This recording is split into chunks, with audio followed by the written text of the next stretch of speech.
Hello everyone, welcome to my YouTube channel Pearls Point. और आज हम पढ़ने वाले हैं क्या नेचर होता है लर्निंग का।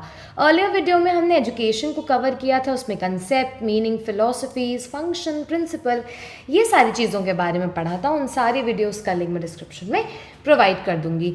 तो अगर आप चैनल पर नए हो तो please subscribe to my channel. तो वीडियो को शुरू करते हैं। देखो, लर्निंग के नेचर को समझने से पहले हम उसका इम्पोर्टेंस जानते हैं। अब लर्निंग जो रहता है ये फाउंडेशन होता है ह्यूमन डेवलपमेंट का और एजुकेशन का। यानी लर्निंग एक फाउंडेशन, एक बेस होता है जिस तरीके से एक ह्यूमन डेवलप होता है अपने लाइफ टाइम में और एजुकेशन में। बेसिकली लर्निंग केवल वो नहीं होती जिसमें आपको कोई भी चीज़ को मेमोराइज करना होता है, नहीं, ये ब्रॉड कंसेप्ट को कवर करती है। जैसे कि सबसे पहला, किसी भी चीज़ के रिलेटेड नॉलेज गेन करना, अपने बिहेवियर को मॉडिफाई करना ड्यूरिंग द लाइफ टाइम। क्योंकि देखो, लाइफ में कभी भी जो सर्कमस्टांसेस, आपकी सिचुएशंस होती हैं वो सिमिलर नहीं होती, वो बदलती हैं। तो आपको कब कैसा एक्ट करना है वो बहुत हद तक दर्शाता है कि आपने लाइफ में क्या आपकी लर्निंग रही है। और आपका अडाप्टिंग टू द इन्वायरमेंट, आपको अडाप्टेशन इन्वायरमेंट में कैसा है, ये चीज़ों को वो कवर करता है। और नेचर जो लर्निंग का रहता है यही हाईलाइट करता है इसके मतलब को और स्कोप को। अब आगे हम एक एक करके पढ़ते हैं कि इसके नेचर में क्या क्या आता है। देखो, पहला नेचर होता है कि लर्निंग एक प्रोसेस है, एक प्रोडक्ट नहीं है। लर्निंग को आप कभी भी डायरेक्टली नहीं देख सकते, बट ये इन्फर्ड होता है from changes in behaviour and performance. यानी कि ये कोई प्रोडक्ट नहीं है कि आपने वो चीज़ देख ली। ये आप कैसे देखोगे, आप धीरे धीरे बदलाव के तौर पर देखोगे एक इंडिविजुअल के बिहेवियर और उसके परफॉर्मेंस को। ये एक कंटिन्यूस प्रोसेस होती है जो धीरे धीरे ग्रेजुअली अनफोल्ड होती है, rather than a finished product that can be handed over. इसका मतलब ऐसा नहीं है कि कोई भी चीज़ पर्टिकुलरली करने के बाद आपको तुरंत उसका रिजल्ट मिल जाएगा, नहीं, ये कंटिन्यूस प्रोसेस है। आप ड्यूरिंग लाइफ टाइम बहुत कुछ सीखते हो, आप लर्न करते हो, और आपको लर्निंग का आउटकम कैसे दिखेगा, आपके बिहेवियर और परफॉर्मेंस में, क्योंकि धीरे धीरे आप क्या कर रहे हो, नॉलेज को गेन कर रहे हो। सेकेंड है हमारा कि learning is both individual and social. Individual and social से हम क्या समझते हैं, देखो, अगर हम इंडिविजुअल और सोशल की बात करें तो देखो, हर इंसान जो रहता है, हर इंडिविजुअल रहता है, वो अपने पेस पर लर्न करता है, खुद की एबिलिटी और इंटरेस्ट के बेसिस पे। अब खुद की एबिलिटी और इंटरेस्ट क्या होता है, मान लीजिए फॉर एग्जांपल, मैं अपना एग्जांपल लेती हूँ, मुझे सोशल स्टडीज़ पसंद है, ओके, तो मैं बहुत अच्छे से उस चीज़ के लिए पढ़ूंगी, ऑब्वियसली पढ़ूंगी तो अच्छा स्कोर होगा। वेयर एज मुझे मैथ्स नहीं पसंद, तो ऑब्वियसली बात है, अगर मुझे मैथ्स नहीं पसंद है तो मैं नहीं पढ़ूंगी, और ऑब्वियसली मुझे अपना उस फील्ड में अपना करियर नहीं बनाना होगा। तो इंसान लर्न करता है बहुत ही एफिशिएंटली अपनी एबिलिटी और इंटरेस्ट पे, अपने खुद के पेस पे। At the same time learning deeply influenced होती है जो भी इंटरेक्शन हो रहा है टीचर्स, पीयर्स, कल्चर और सोसाइटी के साथ।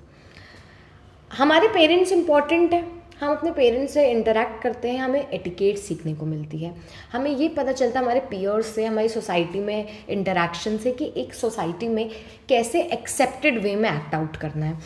तो ये हो जाता है हमारा learning both individual and social. Example, एक नर्सिंग स्टूडेंट है फॉर एग्जाम्पल, वो थ्योरी तो खुद पढ़ लेगा, बट वो प्रोफेशनल एथिक्स उसको कब मिलेंगे, जब वो क्लिनिकल एक्सपोजर उसको मिलेगा, जब वो क्लिनिकल सेटिंग में काम करेगा, या फिर ग्रुप वर्क के थ्रू से वो चीज़ मिलेगी।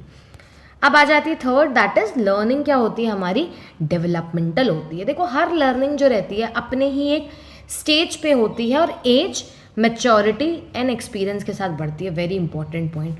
आपके अराउंड सभी लोग बोलते हैं जैसे जैसे आप बड़े होते हैं आप चीज़ों को सीखते हैं, उससे यही मतलब है। आप एज आपकी बड़ी होती है, आपके एक्सपीरियंसेस ज़्यादा होते हैं, आपकी एज बड़ी होती है, आप ज़्यादा मैच्योर होने लगते हो, तो आप चीज़ों को ब्रॉड एंगल से दिखने लगते हो। अगर आपका कोई चीज़ लाइफ में सही तरीके से वर्क नहीं होती तो आप जब छोटे होते तो आपको उस चीज़ के नहीं समझ में आता, बट आप बड़े होते तो आप उसके लिए एक डीपर अंडरस्टैंडिंग डेवलप करते हो। तो यही है कि हर इंडिविजुअल अपना एक स्टेज पर लर्न करता है और उसको फाउंडेशन की तरह एक्ट करता है अगले के लिए। मेरी एक सीख मेरी दूसरी सीख से रिलेटेड होती है कि मुझे उस चीज़ को आगे लेकर चलना है और अपने ड्यूरिंग द लाइफ टाइम मुझे क्या क्या सीखना है। एग्जाम्पल, एक चिल्ड्रन है, वो क्या होता है, पहले बेसिक लैंग्वेज सीखेगा, फिर ही तो वो हाई कम्युनिकेशन स्किल्स आज हम कम्युनिकेट कर पाते हैं। क्यों? क्योंकि हमने शुरुआत में पहले हमारे बेसिक सीखा, हमने ABCD सीखे, हमने लैंग्वेज सीखे, हमने हिंदी इंग्लिश बोलना सीखा, तब जाके आज हम उस सिचुएशन में हैं, आज हमारे पास वो एबिलिटी है that we can communicate with the others. Okay, फिर आ जाता है हमारा learning is active and experiential.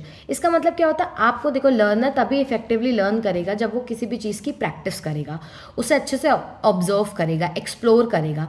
Real understanding जो रहेगी वो बेटर डेवलप होती है किसी भी चीज़ को परफॉर्म करके rather than passive listening. Example, अगर मैंने क्लास में आपको IV कैनुलेशन का प्रोसीजर पढ़ा दिया तो आपको पता है हाँ कैन्यूला लगाना होता है, इतने एंगल पे लगाना होता है, फलाना एक्सेट्रा एक्सेट्रा, आपको एक बेसिक नॉलेज है, लेकिन जब तक आप उसको क्लिनिकली जाकर नहीं करोगे आपको नहीं बनेगा। सेम में ये एग्जांपल लिखा है कि जो भी स्किल्स है, चाहे वो इंजीनियर हो चाहे वो कोई हो, अगर उन्हें अपनी कोडिंग नहीं आती है तो कुछ नहीं होगा। आपको कोडिंग प्रैक्टिस करनी पड़ेगी तभी आपको वो चीज़ मिलेगी। आप लेक्चर के थ्रू, पैसिव लिसनिंग के थ्रू अंडरस्टैंडिंग डेवलप कर सकते हो, बट एफिशिएंट आप अपना स्किल को परफॉर्म करके ही होगे। फिर आ जाता है दैट लर्निंग क्या होता है? ट्रांसफरेबल होती है। ट्रांसफरेबल का मतलब क्या होता है? नॉलेज और स्किल्स जो हम गेन करते हैं एक सिचुएशन में, उसको हम अप्लाई करते हैं दूसरे में।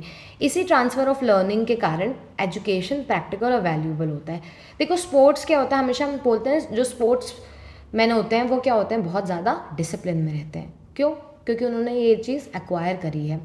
अब वो क्या करते हैं? इसी डिसिप्लिन जो उन्होंने सीखा है वो अपने इसको कहाँ ट्रांसफ़र करते हैं? अपनी एकेडमिक और प्रोफेशनल लाइफ में। तो इसी को हम क्या बोलते हैं कि लर्निंग क्या होती है? ट्रांसफरेबल होती है।